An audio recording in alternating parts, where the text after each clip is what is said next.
When Kenworth unveiled its new T680 at the Mid-America Trucking Show in March of 2012, I was in another part of the building. I missed the ceremony and I missed the company's executives and engineers explaining all the features of the new truck, so when I first saw it, I wondered why Kenworth was already upgrading the T700, which they just introduced 2 years earlier. From a distance and on the outside, it looks a lot like the T700. Ha! Little did I know.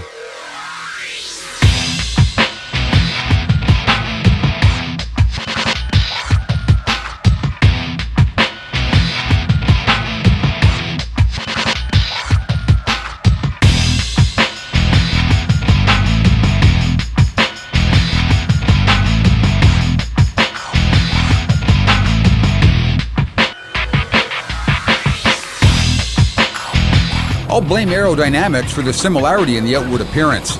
You don't mess around with a good thing. Kenworth says it's their most aerodynamic truck ever, and almost everything north of the frame rails on the T680 is new. I mean clean slate new. From the stamped aluminum cab to the diamond VIT upholstery, no stone was left unturned in the $400 million development of the T680. Kenworth gave us the T680 for a day-long test drive and we took full advantage of it. We were out for a full 14 hours with the truck bumping up dangerously close to the hours of service limits. The weather in Seattle was really crappy that day, so we headed inland, east of the Cascade Mountains and the rain, to Ellensburg, Washington. There we found sunshine and wind and a few good grades to give the T680 and its 485 horsepower Cummins ISX a good workout. Okay, here we go.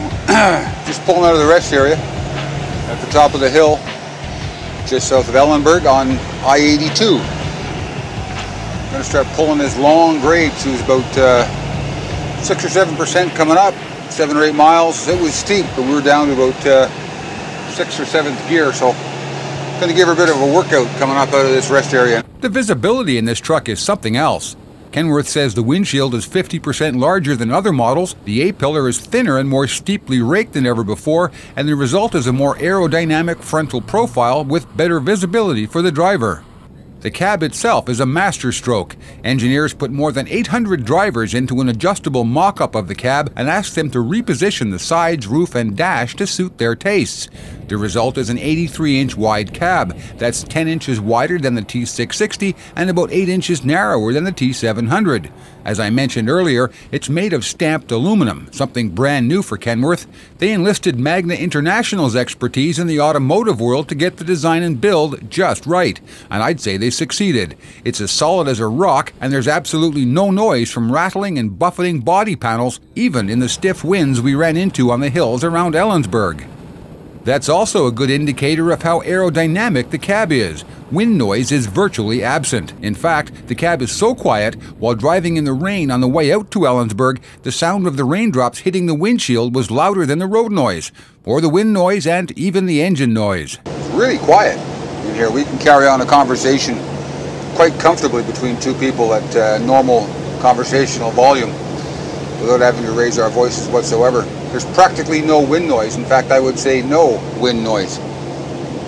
No whistling, no clapping and banging of large panels on the roof or the back wall of the sleeper. They've done a really nice job of isolating all that sound and preventing those panels from vibrating and resonating and creating a low frequency sort of buzz or hum while you're driving.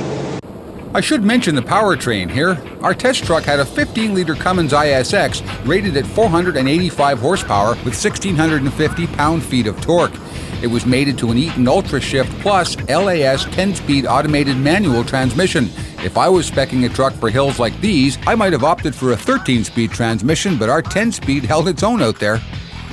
Eaton and Cummins have the shift points worked out, it seems, and the engine is now dipping down further into the torque band and taking advantage of that lower engine speed for better pulling power and better fuel economy.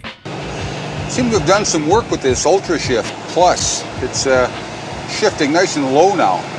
Really happy with the way that's performing. We just saw it do a shift at 1,500 RPM as we're pulling a grade coming out of the rest area here, so that's pretty respectable. That's where I'd be shifting. Another shift there at about 1475.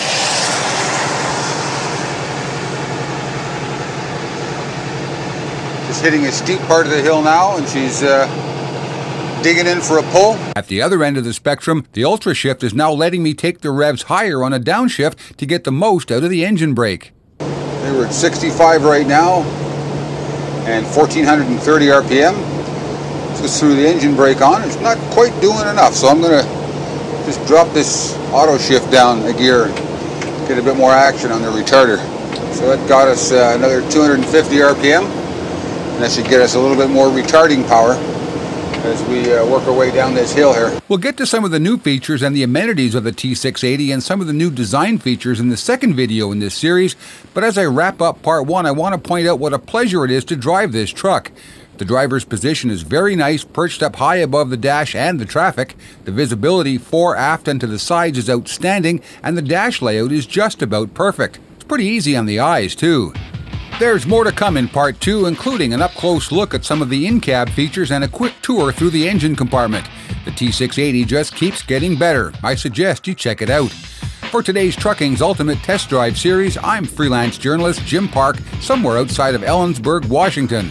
Drive safe and keep your revs down.